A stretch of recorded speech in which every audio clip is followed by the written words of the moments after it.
My cute neighbor got lost with me in a corn maze. Then took my hand, maybe we should stay lost. The corn maze was supposed to take 20 minutes. That was what the sign promised. 20 minutes? Emma laughed, adjusting the straw hat on her head. You look like you're already regretting this. I glanced at the towering rows of corn surrounding us. I'm just wondering why I agreed to get lost with my cute neighbor. She raised an eyebrow. Cute neighbor? I froze. Emma smiled. You said that out loud. I meant, cute weather. Right. She laughed and walked ahead, leaving me embarrassed and grinning. Emma had moved into the house next to mine 3 months earlier. Somehow, in that short time, she had become the person I looked forward to seeing every morning. We had shared coffee, helped each other with groceries, and talked across our driveways late into the evening. But neither of us had ever said what we were both thinking. Until the maze. We turned left at the first fork.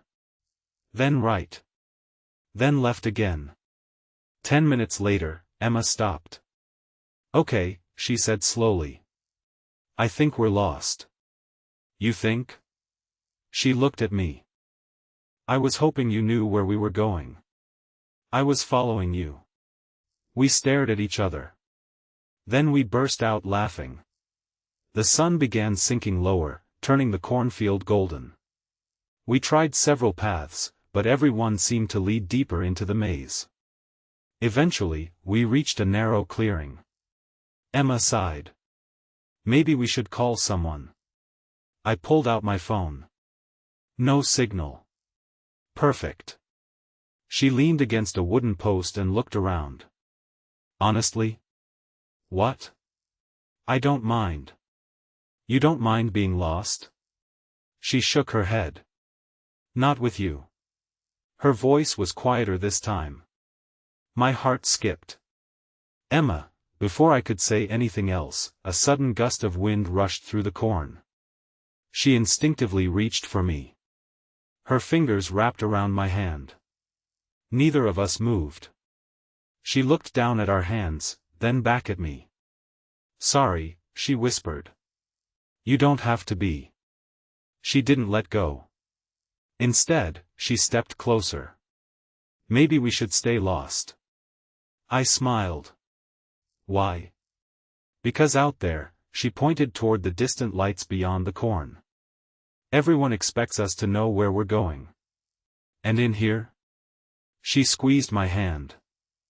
Here, nobody expects anything. For a moment, there was only the sound of the wind moving through the corn.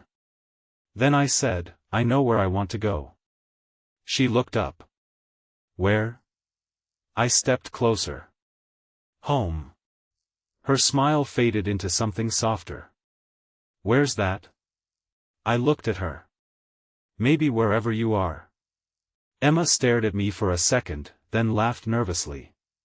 You've been waiting to say that, haven't you? Pretty much. She shook her head. I've been waiting for you to say it. My heart raced. You have? She nodded. Every time you brought me coffee. Every time you waited outside so we could walk together. Every time you pretended you needed help carrying something just so you'd have an excuse to knock on my door.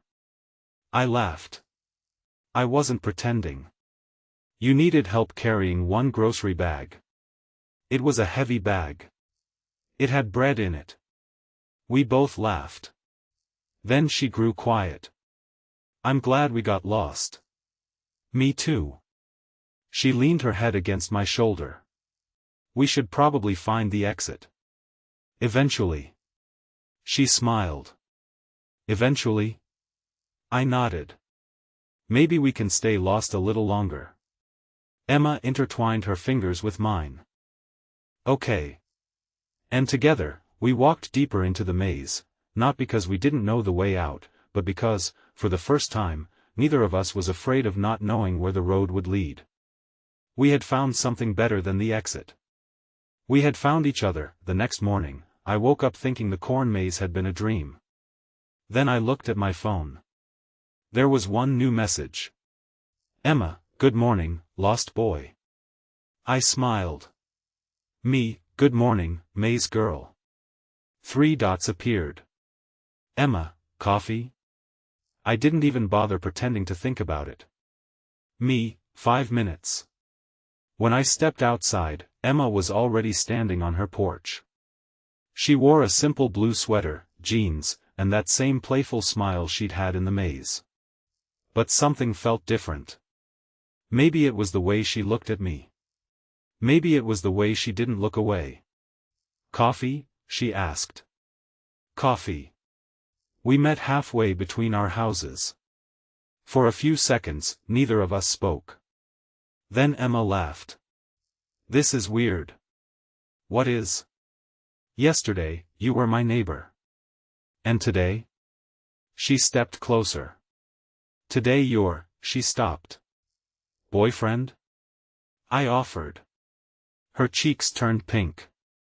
Maybe. I grinned. That's a pretty good promotion. Don't get excited.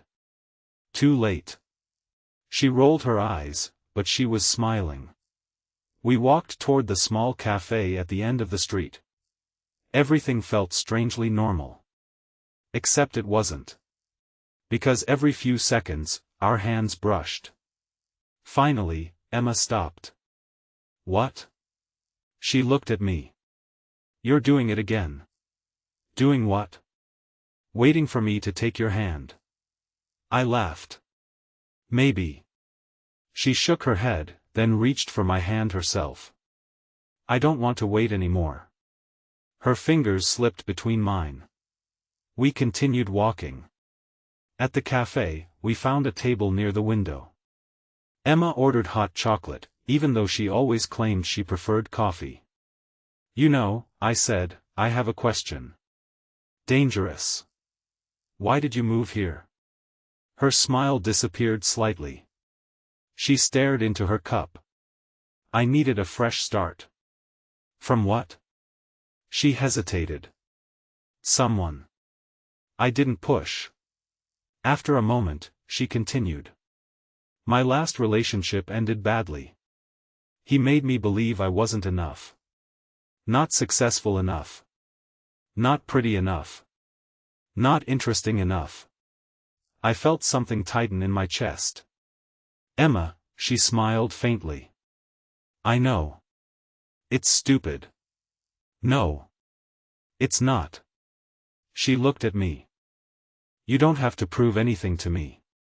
Her eyes softened. You know what I like about you? What? You never try to impress me. I laughed. I once carried a bag of bread like it weighed 50 pounds. She smiled. Exactly. We laughed together. Then Emma reached across the table. But there's something you don't know. What? She pulled a folded piece of paper from her purse. I opened it. It was a photograph. My house. My front porch. Me, standing outside with a cup of coffee. I looked at her in surprise. When did you take this? 2 months ago. Why? She looked embarrassed.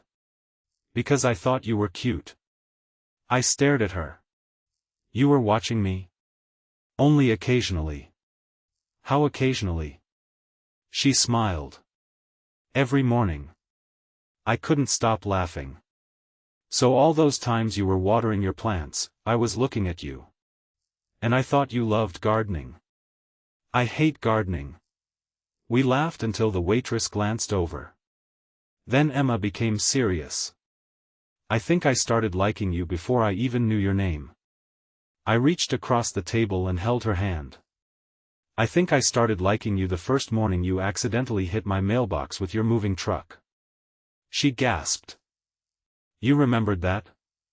You apologized for 20 minutes. I was embarrassed. You gave me cookies. I panicked. And then you became my favorite neighbor. Her smile returned. Just neighbor? I shook my head. No, she waited. My favorite person. For once, Emma didn't make a joke. She simply squeezed my hand. Outside, the morning sun filled the street with golden light. And somewhere behind us, the corn maze was still standing. But neither of us needed to get lost anymore. Because we finally knew exactly where we wanted to be. 3 weeks passed after the corn maze. Emma and I had become inseparable. Morning coffee became our routine. Evening walks became longer. And somehow, every ordinary moment felt special when she was beside me. But one Friday evening, I noticed something was wrong. Emma stood on her porch, staring at her phone. "Everything okay?" I asked. She quickly locked the screen. "Yeah." I knew that wasn't true. "Emma." She sighed. "My ex is coming." My smile disappeared. "He contacted you?" "He says he wants to talk." "You don't have to see him." "I know." She looked at me. "But part of me wants to." "Why?" "Because I want to prove to myself that I'm not afraid of him anymore." I understood. So I nodded. "Then I'll be here." She smiled. "You promise?" "Always." The next afternoon, a black SUV pulled up outside her house. A tall man stepped out. Emma's expression immediately changed. He walked toward her. "Emma." She stood straight. "What do you want, Daniel?" "I made mistakes." "You did." "I want another chance." She shook her head. "You had your chance." Daniel glanced at me. "And this is him?" I stepped forward. "I'm her neighbor." Emma smiled. "My favorite neighbor." Daniel looked irritated. "You really think this guy is better than me?" Emma didn't hesitate. "Yes." His expression hardened. "Emma, you don't know what you're doing." She stepped closer to him. "No, Daniel. For the first time, I do." He stared at her. "You've changed." "I didn't change." She took my hand. I remembered who I was. Daniel looked at our joined hands. Then he sighed. "I guess that's my answer." He turned and walked back to his SUV. Emma watched until he disappeared down the street. Then she exhaled. "It's over." I squeezed her hand. "It is." She looked at me. "I thought I'd feel scared." "And?" "I feel free." She smiled. Then she surprised me by pulling me closer. "I have something else to tell you." "What?" "I've been thinking about that night in the corn maze." "So have I." She laughed softly. "When I said maybe we should stay lost, I remember. I didn't mean just that night." She looked directly into my eyes. "I meant I wanted to get lost with you for a long time." My heart raced. "Emma," she placed her hand against my cheek. "I love you." For a moment, I couldn't speak. Then I smiled. "I love you too." She hugged me tightly. Later that evening, we drove back to the farm where the corn maze had been. The maze was almost empty.